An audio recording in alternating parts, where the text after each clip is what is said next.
Hey everybody, it's Ann Bibi. Today is Tuesday, June 9th, 2020. I'm Barb Hammer.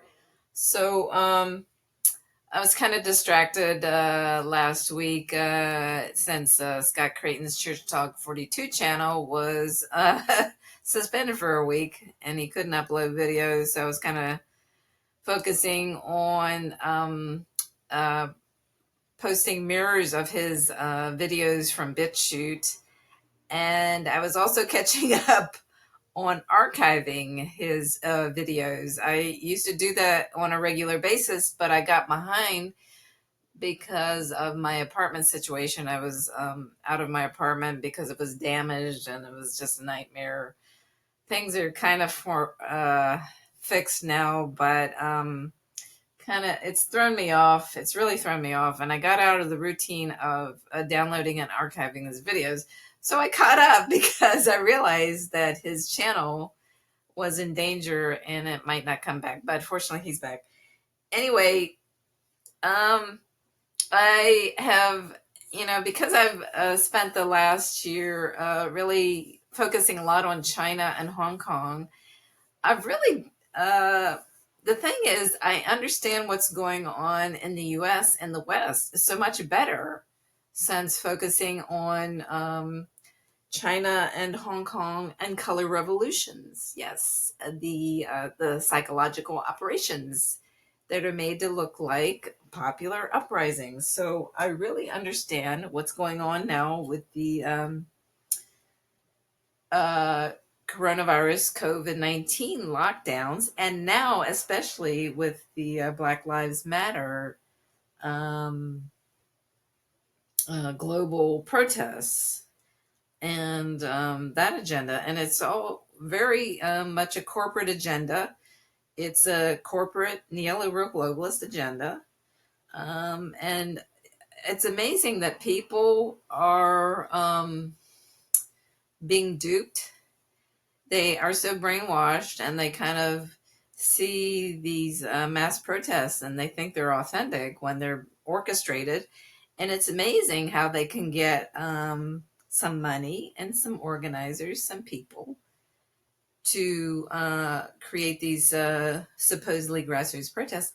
And they can just brainwash people and bring so many people who are not paid, they're not organizers, to jump right on board with a corporate agenda that is contrary to their interests. So right now they're talking about defunding and abolishing the police. And as in the past, they've talked about abolishing the Immigration and Customs Enforcement Agency, ICE. That's another agenda. So that's come back.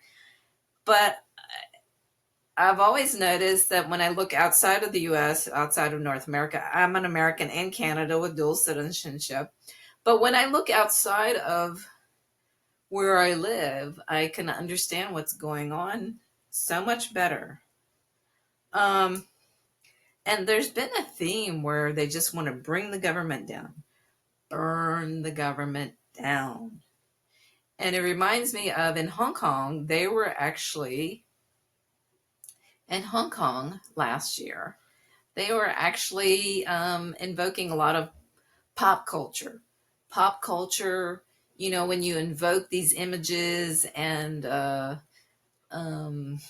memes and slogans and lines from pop culture, it really resonates with people. And one that they were using in Hong Kong was, if we burn, you burn with us.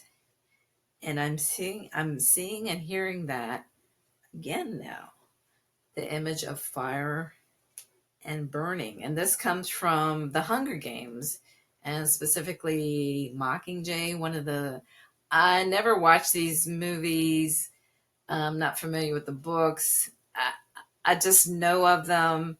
But they were very, very popular. And it's amazing how these things are working with people. So I was reminded of this. There was a video I watched recently. So someone had gone to Miami and to listen to go to a Black Lives Matter rally, and they listen to an organizer, and I can't play the sound. That's not him. Hang on. That's not it. Hang on just a moment. So, yes. So, let's see if I can. Yeah. So, this is the guy. This is the guy. He's a Black Lives Matter organizer. And it's very interesting. I'm sorry, I can't play the audio. Maybe I'll figure out, I'll post it somewhere maybe and provide a link. I'm not sure, but I wrote down, I listened to this guy before and I wrote down what he was saying, and I could not believe it. I could not believe it. So he was saying, we do not let our government take control. So anarchism, libertarianism. What else did he say? He said twice, New World Order. He kept saying brothers and sisters to kind of get people on board. As long as the government has control. It's all about the government. He doesn't talk about the ruling class. He doesn't talk about oligarchs or billionaires or corporations. And he says, we burn the government down. Yeah, we burn down the government. That's what he says. I could not believe that. That's a Black Lives Matter organizer. Isn't that interesting? Burn the government down. So it's a very, there are so many libertarian or anarchist themes going on right now with defunding the police, abolishing the police. There are attacks on the police. That reminds me, there's another video. I think I can play this one. There's no sound. Okay.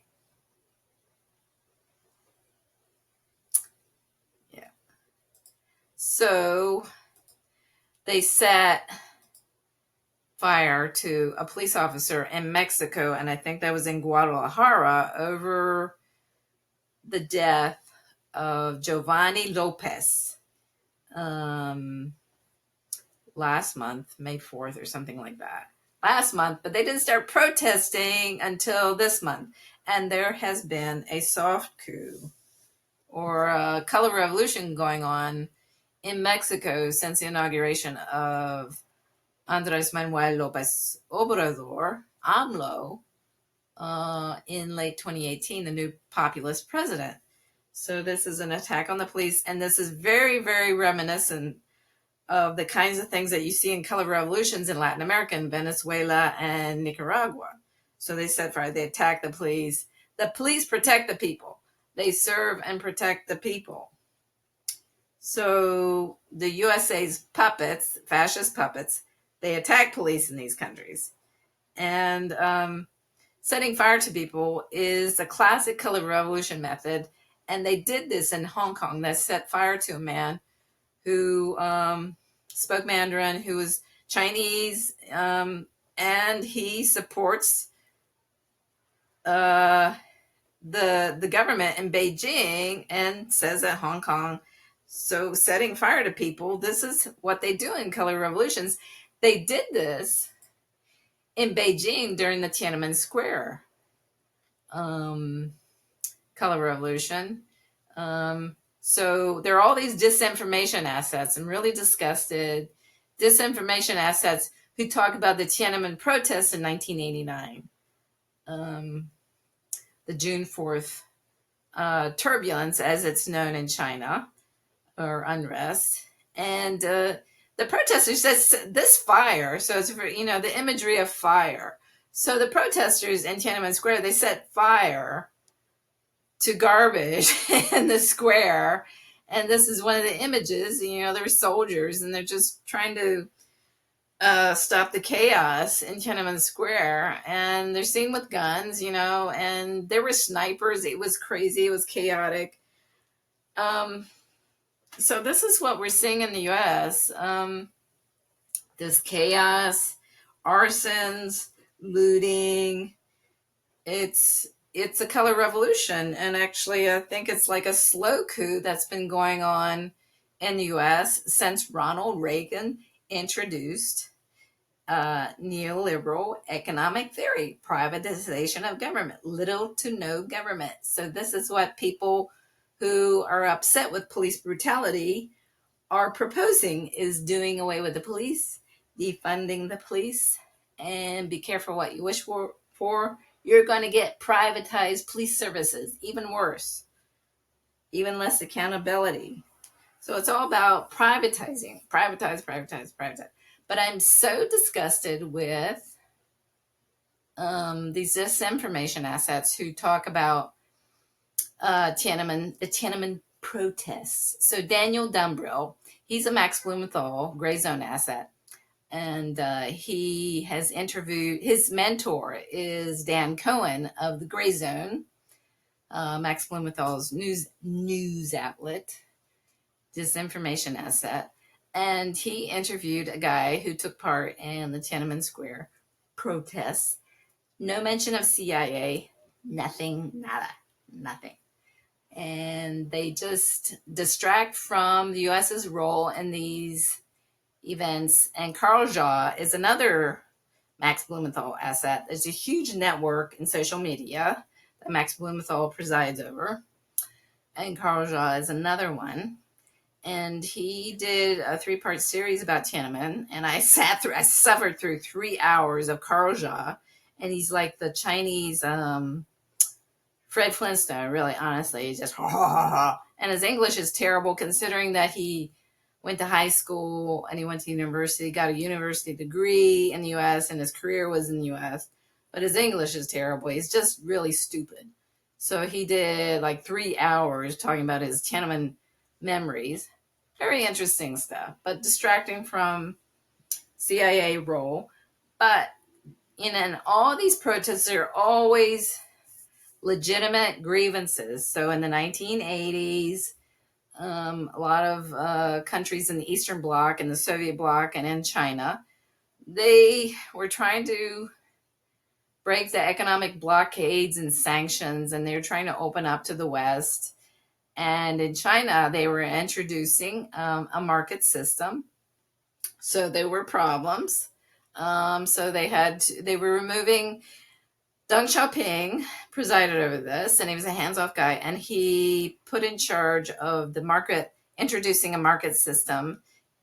He put Zhao Ziyang in charge of that, and so there were subsidies that were removed, price controls removed, and so there was inflation, there were problems, and people who were able to benefit from the market, they were doing okay, like farmers, they could sell their produce at markets. But intellectuals and the petit bourgeois, perhaps people who were dependent on state salaries, they were suffering. So what they did is they took advantage of legitimate grievances, as they do in all color revolutions, and they brainwashed people, they misinformed them, they disinformed them with like Radio Free, and China was Radio Free Asia and Voice of America, who were brainwashing people and directing their anger at the government and it was very counter to their interests, because the whole goal of the color revolution was to neoliberalize China even more than it was already, the market system, but to privatize and introduce more market mechanisms in the economy.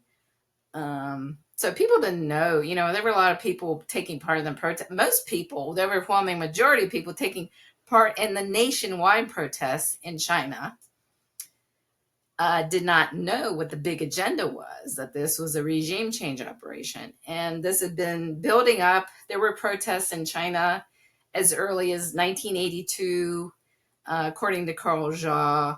And he even mentioned he was a kid on the campus of Zhongjing University because his father was a university lecturer.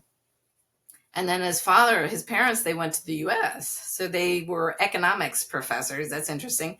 Neoliberal economics, I think. Pretty sure. Um, but he remembers student protests at Chongqing University where they were practicing the banging on pots and pans, cacerolazo, and which is a method of protest that was introduced to overthrow Salvador Allende in Chile in 1973, I believe. Yeah, so he said that, and also blasting rock music. That's another thing that's used is popular culture. It accentuates the individualism rather than collectivism in China and other countries that have leftist governments. They in leftist government countries with leftist governments, there's more of a collectivist sentiment, caring about others. But to counter that in regime change operations, they like to appeal to people's a sense of narcissism, individualism. So I remember one of the regime change assets at Tiananmen were Kashi, who was a Uyghur. He was interviewed and he said, "What do you want?" And the first thing he said was Nike shoes. And it's like denim jeans, like materialist things, not things that are going to really benefit people overall. Um, so it reminds me very much of this Scorpion song, Wind of Change. And there's a bit of a controversy about Wind of Change. And there's a story going around that the CIA wrote it. And this is a Rolling Stone article. There's actually a podcast. I will give you links to all these. I've listened to a little bit of this, Wind of Change. And so it's a podcast series about whether the CIA wrote this song, Wind of Change. And it's all about the collapse of the Eastern Bloc. And it sounds all very nice about freedom and feeling good. But I realize it's a Cold War theme. Yeah. So anyway, Wind of Change. So I've been immersing myself in Tiananmen Square. I've been going down the rabbit hole with Tiananmen Square. So I listened to 3 hours of Carl Jha talking about his memories of Tiananmen.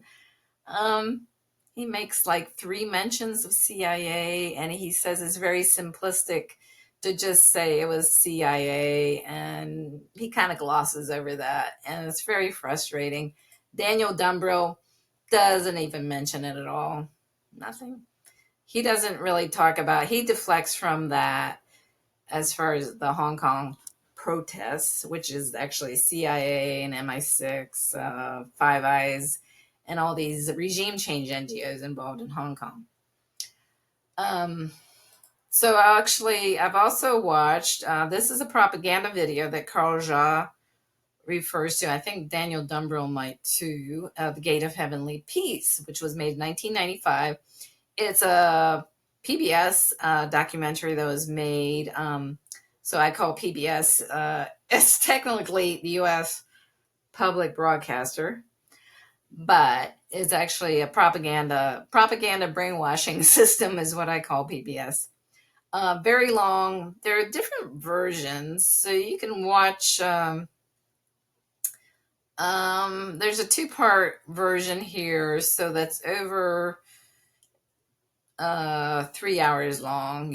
That's probably unedited. I've watched more than one version. I'll give you links to all these. So very interesting. You just have to keep in mind that all the people that they're interviewing are regime change assets. And if you look them up, you understand who they are, who these people are. And one of them is a rock musician from Taiwan who went to the mainland. What was his name? Ho Dejian. He was from Taiwan, and he was a rock musician. He's very popular, and he was kind of promoting this. Yeah, I mean, he admits it's kind of liberation of the self, rock music, liberation of the self. Yeah, so popular culture, and so here's this popular culture. If we burn, you burn with us. And it's the imagery of fire, anarchism, libertarians and into this. It's kind of funny, the libertarians are kind of quiet about when you're talking about getting rid of the police. They like small to no government. But when you're talking about the police and going, oh, maybe not. It's kind of funny. I know there's a regime change asset in Hong Kong known as Hong Kong Hermit, Mr. Adrian. He's a British guy. And I know he's an anarchist. He hates all government. Government bad. And as Scott Creighton has said in his videos about, we forget that in the Gilded Age, there wasn't really good government. We didn't really experience good government until Franklin Delano Roosevelt came along and the New Deal. And so we had a relatively brief period of good government from the 1930s to 1970s. And then Ronald Reagan started introducing neoliberalism, privatization of government. So, I don't know, I guess that's what I want to say. There's a lot more I want to say about Tiananmen Square. I've really gone down the rabbit hole. It's very interesting stuff. But I just want to say, I guess that this whole idea of, that government is the enemy, would it burn the government down? What did that guy in Miami say? Said, we do not let the government take control. Okay. And we burn down the government. And Black Lives Matter gets a lot of money from George Soros, who wants to get rid of sovereign governments. He doesn't like borders, controlled immigration. He wants open borders. So it's like the guy in Miami is reading from George Soros's script. And George Soros has 5 children, I've learned. So people are saying, when is he going to die? It doesn't matter.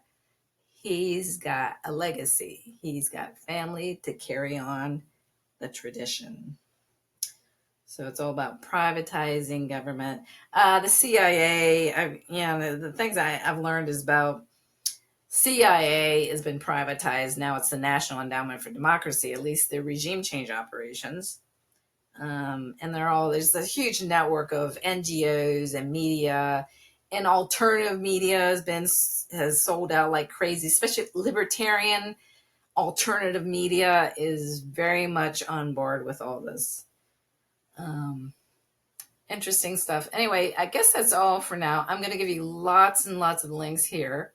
Oh, I want to mention. So I noticed when I do a search now, it used to be my channel would come up as the first result.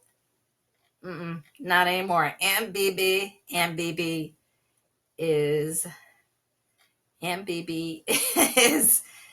the doghouse apparently with YouTube. Yeah. So my videos don't come up. So this is the first video that comes up. Yeah. So, I did a video recently. Yes. Revolutions of 1989. That's about the collapse of the Soviet bloc and the fall of the Berlin Wall. And at that time, the coronavirus lockdowns, that was the big thing. I thought that was the mother of all regime change. But the global George Floyd Black Lives Matter protests are the next, I guess we've gone through a gate.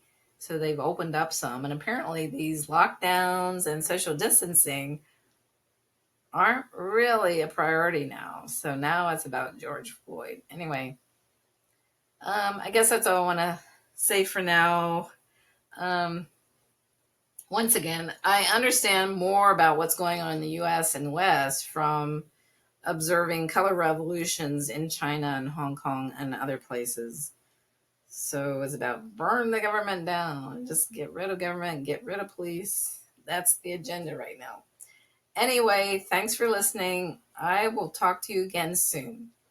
Okay?